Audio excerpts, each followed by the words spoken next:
ملک کی باؤنڈری ہوتی ہے نا اور وہ اس کی سرحد ہوتی ہے، اس میں ہم انٹر نہیں ہو سکتے.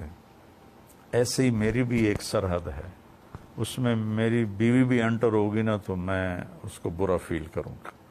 تب کسی کی سرحد میں انٹر نہ ہوں، وہ اس کی ذاتی زندگی. جیسے عمران کی زندگی کو اچھال رہے ہیں.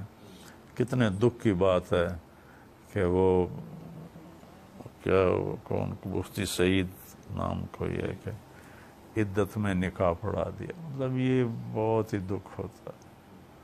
اس لیے نہیں کہ میری سب سے وابستگی ہے، کیونکہ میری محنت تبلیغ کی ہے کہ کوئی جہنم میں نہ جائے، تو میں سب کے لیے ہمدردی رکھتا ہوں.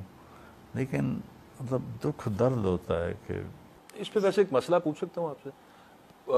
سنا پڑھا، اس پہ آپ بہتر رہنمائی کیجیے گا. وہ جو ان کی بیگم ہے بشرا بی بی جو ہے، ان کا ایک اپنا انٹرویو ہے جس میں وہ کہہ رہی ہیں کہ میری عدت پوری ہو چکی تھی جس وقت میں نے.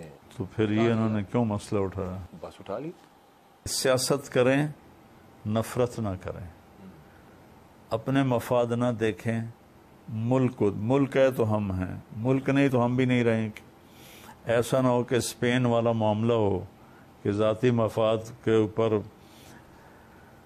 لڑتے لڑتے لڑتے سارا ملک 700 سال کی حکومت آج وہاں زیرو ہوئی پڑی ہے. میں قرطبہ کی جامع مسجد گیا، وہ گرجا بنی پڑی. تو میرا سب کو پیغام یہ ہے کہ آپس میں ملک کو پہلے دیکھیں، پھر اپنی حکومت کو دیکھیں.